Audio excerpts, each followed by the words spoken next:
এখন blood pressure অনেকটাই বেশি হয়ে গেছে, দেখতে পাচ্ছেন 112 দেখাচ্ছে এই ঘড়িটার পর। এখন আমি একটু ঢালু রাস্তা পেয়েছি, বৃষ্টিও রয়েছে, কিন্তু তবু আমাকে আগে যেতে আটকাতে পারবে না। এবং সামনে দেখতে পাচ্ছেন আমার সাইকেলটি পুরোপুরি ভিজে গেছে।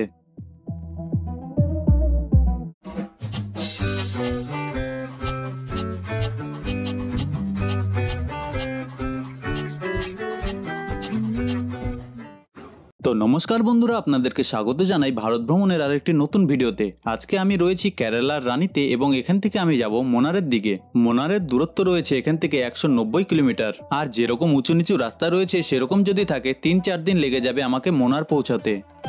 তো বন্ধুরা, বেরিয়ে পড়েছি আজকের ভ্রমণের জন্য। তো সামনে এই হোটেলটিতে কাল রাতে আমি ছিলাম এবং সময় হচ্ছে এখন 7:14। তো চলুন যাই আবার আগের দিকে, আমাকে যেতে লাগবে সামনের দিকে। তো সকাল থেকে পরিশ্রমে ঘামে ভিজে যাওয়ার পর এখন আমি একটু ঢালু রাস্তা পেয়েছি। এখান থেকে করলাম হচ্ছে 55 কিলোমিটার। আবার একটু পরে চলে আসবে উঁচু রাস্তায়, এরকমই রোড রয়েছে এদিকে।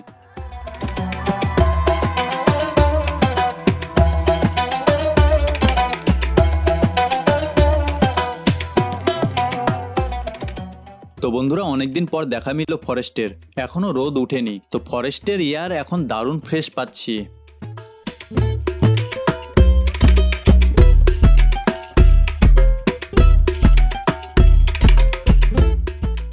তো রাস্তা দিয়ে আগে যেতে যেতে আমি দেখলাম পুষ্পা মুভির মধ্যে যে ট্রাকটি ছিল সেরকমই ট্রাক, লাকড়ি বোঝাই করা।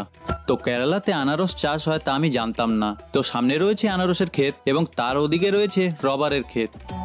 এখন এই হোটেলে খাবার খেয়ে নিলাম। তো চলুন আবার আগের দিকে যাই। মোনার এখান থেকে মাত্র 130 কিলোমিটার বাকি রয়েছে। তো আজকের রাস্তায় বেশিরভাগ ক্ষেত্রে আমি পায়ে হেঁটেই এসেছি, তাই অনেকটা ক্লান্ত হয়ে গেছি। সামনে যেতে যেতে আমি একটি পেট্রোল পাম্প পেলাম এবং সেখানেই আমি বোতলে জল ভরে নিই। এই পেট্রোল পাম্পগুলি না থাকলে আমার আরও বেশি টাকা খরচ হতো। জলের অপর নাম জীবন, আমি সাইকেল নিয়ে বার হওয়ার পর আরও ভালোভাবে বুঝতে পারছি।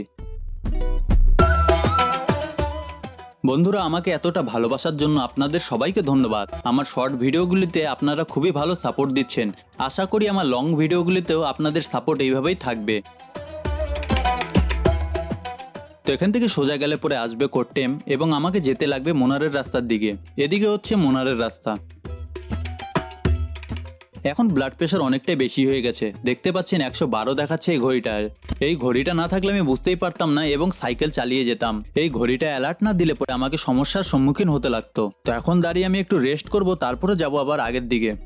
তো বন্ধুরা, আমি যাচ্ছিলাম মোনারের দিকে, কিন্তু দেখতে পাচ্ছেন গুগল কাকু আমাকে ছোট রাস্তায় নিয়ে আসলো। দেখতে পাচ্ছেন একদম ছোট রাস্তা এটি। আমি এখন আছি পালা টাউনে। এখন আকাশ কালো হয়ে গেছে, কিছুক্ষণের মধ্যে বৃষ্টি হতে পারে এবং এখন সময় হচ্ছে 1:10। এখন এই হোটেলটি পেলাম, এই হোটেলটির মধ্যে খাওয়া দাওয়া সেরে নেব। তো বন্ধুরা, বৃষ্টি শুরু হয়ে গেছে এবং আমি রেনকোট পরেই রওনা দিলাম। তো রেনকোট পরে সাইকেল চালালে আমি এমনিতেই ঘামে ভিজে যাই এবং বৃষ্টি এখন বেশি নেই, তাই রেনকোট খুলে সাইকেলটি চালাবো। এখন রেনকোট কেবলমাত্র খুলেছিলাম, দেখতে পাচ্ছেন আবার বৃষ্টি শুরু হয়ে গেছে। কিছু দূর আগে আসার পর উঁচু রাস্তা, সঙ্গে বৃষ্টিও রয়েছে, কিন্তু তবু আমাকে আগে যেতে আটকাতে পারবে না।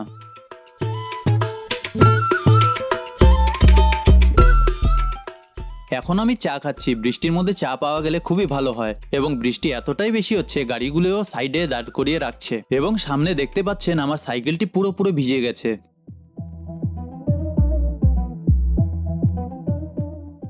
আর বৃষ্টির মধ্যে পুষ্পা ভাইয়ের দুইটাই ট্রাক যাচ্ছে। তা আমি এখন একটি পেট্রোল পাম্পের শেডের নিচে দাঁড়িয়েছিলাম, তখন একটি দাদা এসে আমাকে খাবার দিয়ে গেল। এটা হচ্ছে বাড়া এবং এর সঙ্গে কি রয়েছে তার নাম জানি না। বৃষ্টি এতটাই বেশি হচ্ছে, তাড়াতাড়ি আমাকে রাতের আশ্রয় খুঁজতে হবে। তো এখন রাতে একটি লজে চলে আসলাম এবং আজকের ভিডিওটিকে এখানটায় শেষ করি। ভিডিওটি ভালো লাগলে আপনাদের ভালোবাসা দিবেন। ধন্যবাদ।